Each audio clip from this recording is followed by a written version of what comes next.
and Mr. Karnagaran Nair, 12/48, Level Cross Road, Bandra West, Mumbai. Professor Ramachandran Nair. നമ്മുടെ ഗോപിനാഥന്റെ പേരെഴുതാൻ മറക്കല്ലേ ശേഖര. ഏത് ഗോപിനാഥൻ? സുഭദ്ര ആശുപത്രി കിടന്നപ്പോ എന്നും കഞ്ഞു കൊണ്ടുപോയ ഗോപി. ആ, അവരൊക്കെ ഈ ലിസ്റ്റ് കാണും. ആ, എത്രയൊക്കെ നമ്മൾ ശ്രദ്ധിച്ചാലും കുറെ പേരൊക്കെ വിട്ടുപോകും. കല്യാണം നടത്തി പരിചയമുള്ളവർക്ക് പരാതിയും കേൾക്കേണ്ടി വന്നിട്ടുണ്ടാവും. എഴുതിയോ പ്രൊഫസർ രാമചന്ദ്രൻ നായർ? നെല്ലേലിൽ ഹൗസ്. ഒന്നിങ്ങി വന്നേ. എന്താ വാ, നീ കാര്യം എന്താണെന്ന് പറ. ചേച്ചിക്ക് ഭയങ്കര വിഷമം. എന്ത് ചോദിച്ചിട്ടോ ഒരക്ഷരം മിണ്ടുന്നില്ല.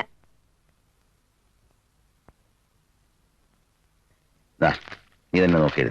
സംശയമുള്ള അഡ്രസ് മാറ്റി വെച്ചാൽ മതി. എന്തു പറ്റി എന്റെ കുട്ടിക്ക്? ഒന്നുമില്ല, കല്യാണമൊക്കെ കഴിയുമ്പോൾ നമ്മളൊക്കെ വിട്ടു പോകണ്ടേ, അത് ഓർത്തിട്ടാവും. പാടി.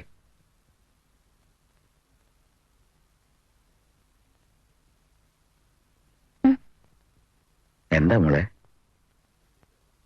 എന്താ? അത് കൊള്ളാം. ഇവളെന്നെ പേടിപ്പിച്ചു കളഞ്ഞല്ലോ.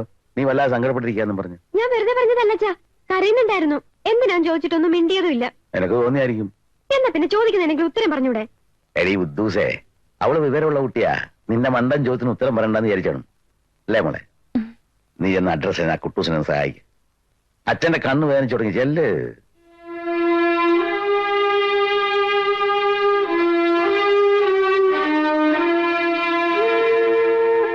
എന്തിനാ എന്റെ മോള് കരഞ്ഞ്?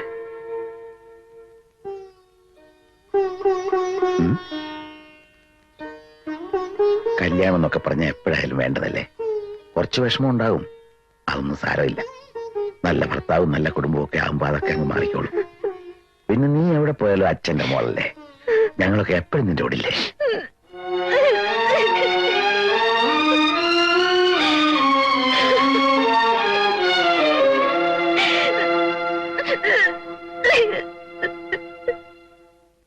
പ്രശ്നമൊന്നുമില്ല മാഡം. എന്ത് പ്രശ്നം? അല്ല, എന്റെ ബില്ലിന്റെ കാര്യം. മാഡം ഇങ്ങനെ ഒന്നും മിണ്ടാതിരിക്കുമ്പോ ടെൻഷനാ. ഞാൻ ഇന്നലെ മിസ്റ്റർ ഹരീന്ദ്രന്റെ വീടിന്റെ മുമ്പിൽ കൂടെ പോയായിരുന്നു. എന്തിന്? വെറുതെ. ടൗണിലേക്ക് പോകുമ്പോ റോഡ് ബ്ലോക്ക്. ചുറ്റിക്കറങ്ങി പോയത് ആ വഴിക്കാ. ഡ്രൈവറാണ് വീട് കാണിച്ചെന്നത്. ബില്ലിന്റെ കാര്യം? ആ വലിയ വീടിന്റെ മുന്നിൽ സാരി ഉടുത്തൊരു പെണ്ണിനെ കണ്ടിരുന്നു. ഹൗസ് ഓണറുടെ മോളായിരിക്കും അല്ലേ? ആയിരിക്കും. മിസ്റ്റർ മേനോന് 2 പെൺകുട്ടികൾ കൂടി ഇല്ലേ? അതൊക്കെ സ്കൂളിൽ പഠിക്കുന്ന കുട്ടികളാണ് മാഡം. കള്ളം. ഒരാൾ കമ്പ്യൂട്ടർ സയൻസിനും ഒരാൾ ഫസ്റ്റ് PDCക്കും. ഇതൊക്കെ ആര് പറഞ്ഞു? ആരോ ആവട്ടെ, ശരിയല്ലേ? എനിക്കിതൊക്കെ അന്വേഷിക്കാൻ എവിടെ നേരം? മാഡം ബില്ലിന്റെ കാര്യമൊന്നും പറഞ്ഞില്ല.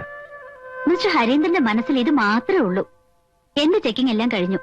ഇനി എക്സിക്യൂട്ടീവ് എഞ്ചിനീയർ ഒന്ന് കണ്ടാൽ നേരെ അക്കൗണ്ട്സിലേക്ക് വിട്ടേക്കാം. പോരെ? Thank you. ട്രിവാൻഡ്രത്തേക്ക് എന്നാ പോകുന്നത്? നാളെ പുലർച്ചയ്ക്കുള്ള വണ്ടിക്ക്. അവിടെ എന്റെ ചേട്ടനുണ്ട്, ടെലിഫോൺസിലാ. ഞാൻ വിളിച്ചു പറയാം ഹരി വന്നൊന്ന് കാണാൻ. ഒന്ന് കാണുന്നതിൽ വിരോധമൊന്നുമില്ലല്ലോ. ഇതെന്റെ ചേട്ടന്റെ ഫോൺ നമ്പറാ.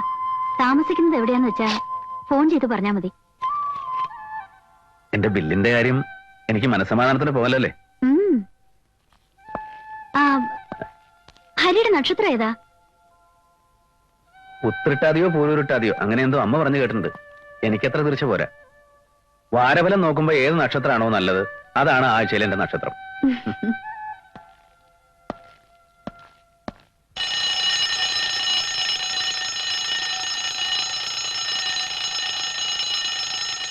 ഇതെന്തിനാ ഇപ്പൊ അലാറം അടിക്കുന്നു?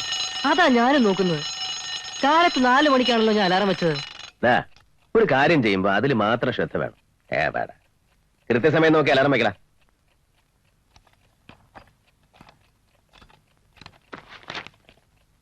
ഇപ്പൊ ഓക്കെ.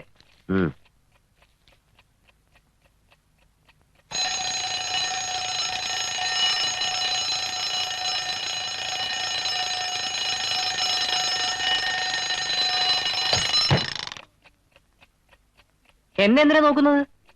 ചേട്ടൻ ഇപ്പൊ എന്നെ ഉപദേശിച്ചില്ലേ, ഇനി ഞാൻ ചേട്ടനെ ഉപദേശിക്കാം. കാശ് കൊടുത്തൊരു സാധനം വാങ്ങുമ്പോ ആ സാധനം ഉപയോഗയുക്തമാണോ എന്ന് പരിശോധിച്ച് വാങ്ങണം. ഭാഗ്യത്തിന് ടൈം പീസ് വാങ്ങിയ ഞാനല്ല. ഓ, കാലത്ത് എഴുന്നേക്കാൻ ഞാൻ എന്ത് ചെയ്യും എന്റെ ഭഗവാനെ?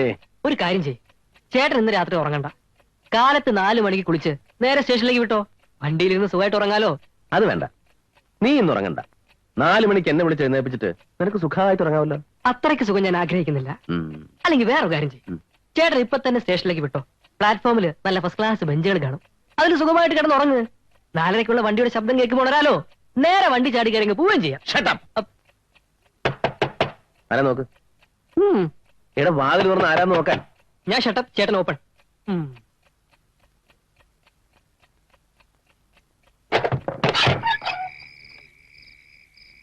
ആ എന്താ ഈ നേരത്ത്?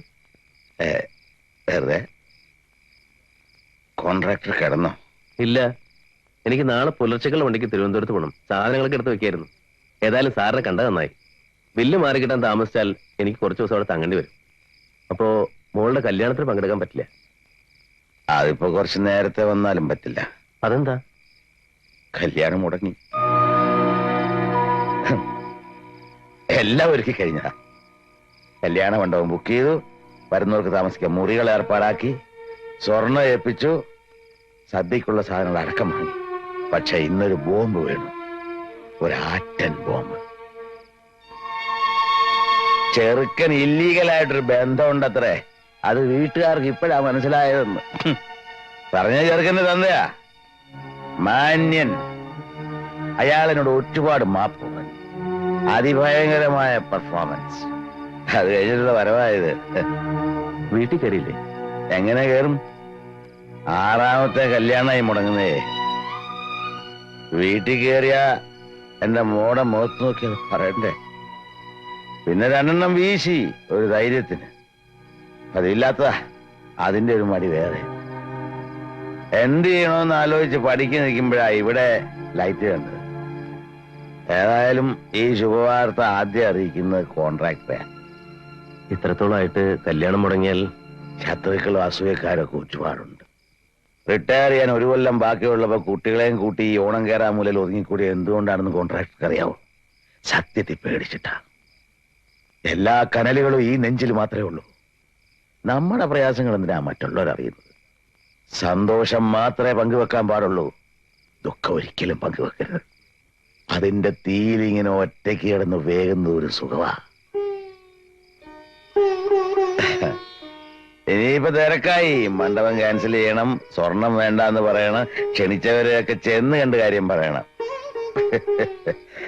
കല്യാണം നടത്തുന്നതിനൊക്കെ തിരക്കാ. കാലത്തെ വണ്ടിക്ക് പോകണ്ടതല്ലേ. മോൻ പോയി കിടന്ന് ഉറങ്ങിക്കും. സോറി, ഞാൻ മോനെന്ന് വിളിച്ചു, അറിയാതെ പറ്റിപ്പോയതാ. ഇതുപോലുള്ള സമയത്താ ഒരു മോനുണ്ടായിരുന്നെങ്കിൽ കൊതിച്ചു പോകുന്നത്. സോറി ട്ടോ. Good night.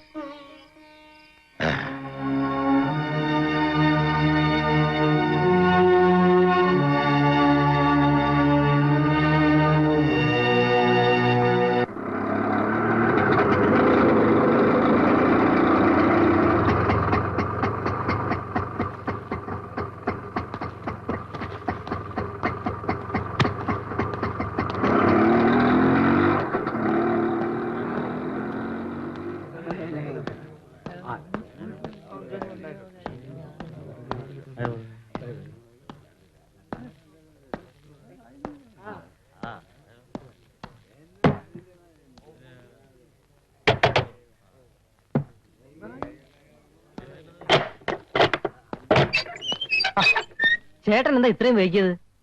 പോയ കാര്യം നടക്കണ്ട. എന്താണ് അവിടെ ആളുമകളൊക്കെ? ഒന്നും പറയണ്ട ചേട്ടാ, ആകെ പ്രശ്ന. എന്ത് പ്രശ്നം? അവിടുത്തെ മേനോ സാറിനെ കുറച്ച് ദിവസമായിട്ട് കാണാനില്ല. കാണാനില്ലേ? ആ, അന്ന് രാത്രി ഇവിടെ വന്നില്ലേ? പിറ്റേന്ന് കാലത്ത് കല്യാണ മണ്ഡപവും ഹോട്ടലോ ക്യാൻസൽ ചെയ്യാൻ വേണ്ടി ഗുരുവായൂർക്ക് പോയതാ. ദിവസം 10 കഴിഞ്ഞു, ഇതുവരെ തിരിച്ചെത്തിയിട്ടില്ല. ആരോടും ഒരു അക്ഷരം പറഞ്ഞിട്ടില്ല, ഒരു എഴുത്ത് എഴുതി വെച്ചിട്ടില്ല. എവിടെ പോയെന്ന് ആർക്കും ഒരു വിവരമില്ല. മക്കളോ വയസ്സനോ ഒക്കെ കരച്ചിൽ തന്നെ കരച്ചിൽ. കല്യാണം മുടങ്ങിയതിന്റെ വിഷമം സഹിക്കാൻ വയ്യാണ്ട് നാടുവിട്ടതാവുമെന്നാ പറയുന്നത്. എന്തായാലും കഷ്ടമായിപ്പോയി. ഞാൻ പെട്ടെന്ന് കുളിച്ചേക്കാം. അപ്പോഴേക്കും നീ സാധനങ്ങളൊക്കെ പാക്ക് ചെയ്ത് വെക്കും. പാക്ക് ചെയ്യാനോ? എന്തിന്? നമുക്കിപ്പൊ തന്നെ സ്ഥലം വിടാം. പഴയതുപോലെ ടൗണിൽ എവിടെയെങ്കിലും ലോഡ്ജിലേക്ക് മാറാം. ചേട്ടൻ എന്തൊക്കെയാ പറയുന്നത്? എടാ കഴുതേ, അവിടെ ഒരാളെ കാണാതിരിക്കുക. ഇനി പോലീസ് വരും, പത്രക്കാർ വരും, അവരൊരു 100,000 ചോദ്യങ്ങൾ ചോദിക്കും. നമുക്ക് എന്തിനായി പൊല്ലാപ്പൊക്കെ? നല്ല ബെസ്റ്റ് ബുദ്ധി. എന്തേ? ഹൗസ് ഓണറെ കാണാതായി ഇടക്കാലത്ത് താമസിക്കാൻ വന്ന വാടകക്കാർ പെട്ടെന്ന് മുങ്ങി. നമ്മൾ രണ്ടാളാത്താവാൻ പിന്നെ ഒരു കാരണവും വേണ്ട. പത്രത്തിലൊക്കെ പടവും വരും. ശേഖരമേനോന്റെ തിരോധാനം, കോൺട്രാക്ടറും സഹായിയും അറസ്റ്റിൽ. നീ വെറുതെ പേടിപ്പിച്ചാരാ? ചേട്ടൻ ഒരു കാര്യം ചെയ്യ്, കുളിച്ചിട്ട് അവിടെ വരെ ഒന്ന് പോയി അവരെ ഒന്ന് സമാധാനിപ്പിക്കും. അതിലുണ്ടല്ലോ പ്രശ്നം. അതിലെന്താ പ്രശ്നം? എടാ നിനക്ക് അറിഞ്ഞൂടെ, ആരുടെയെങ്കിലും സങ്കടം കണ്ടാൽ അല്ലെങ്കിൽ ആരെങ്കിലും കരയുന്ന കണ്ടാൽ ഒരു കാര്യമില്ലാതെ എന്റെ കണ്ണു പറയും. കാണുന്നവർ വിചാരിക്കും ഭയങ്കര ഫീലിംഗ് ആണെന്ന്. ഒരു ഫീലിംഗും ഇല്ല, പക്ഷെ കണ്ണു പറയും. കണ്ണ് നിറഞ്ഞോട്ടെ, ഫീലിംഗ് ഇല്ലല്ലോ. ചേട്ടൻ എന്തായാലും അവരെ പോയി ഒന്ന് കാണണം.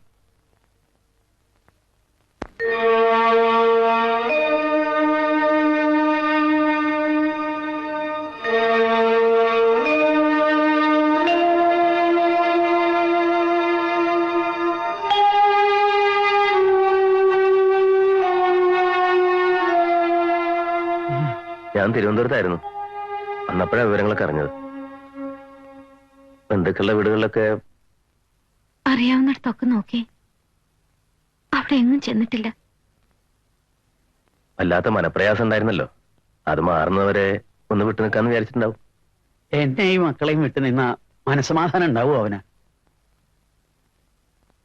വരും, അധികം താമസിയാതെ വരും.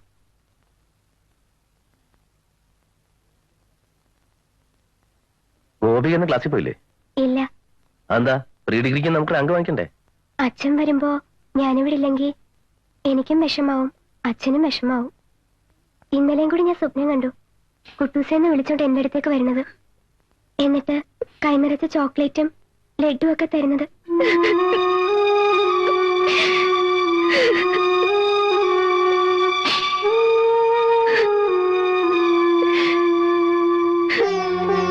എനിക്ക് അത്യാവശ്യമായിട്ട് വർക്ക് സൈറ്റിലൊന്ന് പോണം, പിന്നെ വരാം.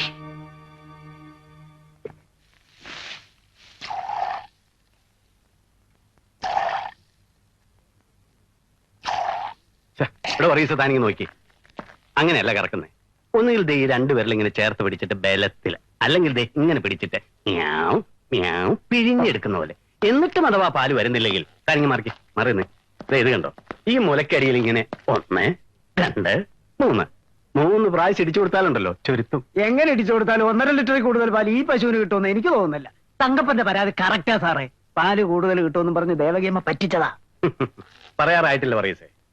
നല്ല കപ്പലണ്ടി പിണ്ണാക്കും പരുത്തിക്കുരുവും കൊടുത്ത് 2 ദിവസം ഇവളെ നമുക്ക് നിരീക്ഷിക്കാം. എന്നിട്ടും പാല് കൂടുതൽ തരുന്നില്ല എങ്കിൽ നടപടി ഓക്കെ എടുത്ത് സാർ. ആ താനൊന്ന് കറന്നേ. കറക്ക്. ഏടോ വിരലൊക്കെ ഇച്ചിരി വേദനയ്ക്ക് നല്ല ബലത്തിൽ കറക്ക്. കണ്ടോ, ഇപ്പൊ പാല് വരുന്ന കണ്ടോ? ആ സാർ, ഓ ആ പരാതിക്കാരെ സാറിനെ കണ്ടിട്ടേ പോകുന്നുള്ളൂ. എടോ, ഞാൻ വേറൊരു പരാതി നോക്കിക്കൊണ്ടിരിക്കാൻ തനിക്ക് കണ്ടാ മനസ്സിലാവില്ലേ? എനിക്ക് മനസ്സിലായി, പക്ഷെ അവർക്ക് മനസ്സിലാവില്ല. ഓ, നാശം. അങ്ങനെ നിശ്ചയിച്ച കല്യാണം മുടങ്ങിയതോടുകൂടി ബുക്ക് ചെയ്ത മണ്ഡപവും ഹോട്ടൽ മുറികളും ക്യാൻസൽ ചെയ്യാൻ ശേഖരമേനോൻ ഗുരുവായൂർക്ക് പോയതാണ്. രാത്രിയായിട്ടും തിരിച്ചു വരാതായപ്പോൾ ബസ് കിട്ടാനിട്ടാണെന്നോ അല്ലെങ്കിൽ ഏതെങ്കിലും സുഹൃത്തുക്കളെ കാണാൻ പോയതാണെന്നോ. ഹലോ, അതെ, എസ് ഐ തന്നെയാ സംസാരിക്കുന്നത്. ഡെഡ് ബോഡി കിട്ടിയെന്നോ? എവിടെ വെച്ചാ കണ്ടത്? വേണ്ട വേണ്ട വേണ്ട, തൽക്കാലം മോർച്ചറിൽ തന്നെ കിടക്കട്ടെ.